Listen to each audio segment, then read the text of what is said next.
ಅಬ್ದುಲ್ಲಾಹಿಬ್ನು ಅಮ್ರರನ್ನು ತಮ್ಮ ಮನೆಯಲ್ಲಿ ಜನರು ಕಾಯುತ್ತಾ ಕುಳಿತಿದ್ದರು. ಅಮ್ರರ ಮನೆಯಲ್ಲಿ ಆಡು ಕೊಯ್ದು ಭಾರಿ ಭೋಜನ ತಯಾರು ಮಾಡಲಾಗಿತ್ತು. ಮನೆ ಮಂದಿ ಹಾಗೂ ಸೇವಕರು ಸೇರಿ ತಯಾರು ಮಾಡಿದ ಆಹಾರವನ್ನು ಸುಪ್ರದಲ್ಲಿಟ್ಟು ಅಬ್ದುಲ್ಲಾಹಿಬ್ನು ಅಮ್ರ ರಲಿಯಲ್ಲಾಹು ಅನ್ಹುರವರ ಬರುವಿಕೆಗಾಗಿ ದಾರಿ ನೋಡುತ್ತಾ ಕೂತರು. ಸ್ವಲ್ಪ ಹೊತ್ತಿನ ನಂತರ ಮಹಾನುಭಾವರ ಆಗಮನವಾಯಿತು. ಎಲ್ಲರಲ್ಲೂ ಸಂತೋಷ ಹುಟ್ಟಿತು. ಅಪರೂಪಕ್ಕೆ ಸಿಗುವ ಆಹಾರವನ್ನು ಕಂಡ ಮಕ್ಕಳಿಗೆ ಖುಷಿಯೋ ಖುಷಿ. ಉಣ್ಣಲು ಕೂತ ಅಮ್ರ ರಲಿಯಲ್ಲಾಹು ಅನ್ಹುರವರು ಹಠಾತ್ತನೆ ಕೇಳಿದರು, ಸೇವಕೆಯಲ್ಲಿ? ಇಲ್ಲಿ ಇದ್ದೇನೆ. ನಮ್ಮ ನೆರೆಮನೆಗೆ ಆಹಾರ ವಿತರಿಸಿದ್ದೀಯಾ? ಹ್ಞೂ ಯಜಮಾನ್ರೆ. ಆ ಯಹೂದಿಯ ಮನೆಗೂ ನೀಡಿದೀಯಾ? ಅಬ್ದುಲ್ಲಾಹಿಬ್ನು ಅಮ್ರ ರಲಿಯಲ್ಲಾಹು ಅನ್ಹುರವರು ಯಹೂದಿಯ ಬಗ್ಗೆ ಪ್ರತ್ಯೇಕವಾಗಿ ಕೇಳಿದರು.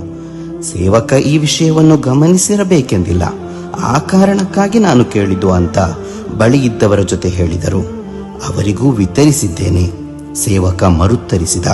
ಅಬ್ದುಲ್ಲಾಹಿಬ್ನು ಅಮ್ರ ರಲಿಯಲ್ಲಾಹು ಅನ್ಹುರವರು ಹೇಳಿದರು, ನೆರೆಹೊರೆಯವರ ವಿಷಯದಲ್ಲಿ ಅತೀವ ಕಾಳಜಿ ವಹಿಸುತ್ತಿದ್ದ ವಿಶ್ವನಾಯಕ ಪೈಗಂಬರ್ ಮುಹಮ್ಮದ್ ಸಲ್ಲಲ್ಲಾಹು ಅಲೈಹಿ ವಸಲ್ಲಮರು ನೆರೆಹೊರೆಯ ಜನರಿಗೆ ಪಿತ್ರಾರ್ಜಿತ ಆಸ್ತಿಯಲ್ಲಿ ಅವಕಾಶ ಇದೆಯೇ ಎಂದು ಸಂಶಯ ಹುಟ್ಟುವ ರೀತಿಯಲ್ಲಿ ಜಿಬ್ರೀಲ್ ಅಲೈಹಿಸ್ಸಲಾಮರು ನನ್ನ ಬಳಿ ನಿರ್ದೇಶಿಸಿದ್ದರು ಎಂದು ಹೇಳಿದ್ದರು. ನೆರೆಹೊರೆಯವ ಹಸಿದಿರುವಾಗ ಹೊಟ್ಟೆ ಪೂರ್ತಿ ಉಣ್ಣುವವನು ನೈಜ ಮುಸಲ್ಮಾನ ಯಾವತ್ತೂ ಆಗಲಾರ.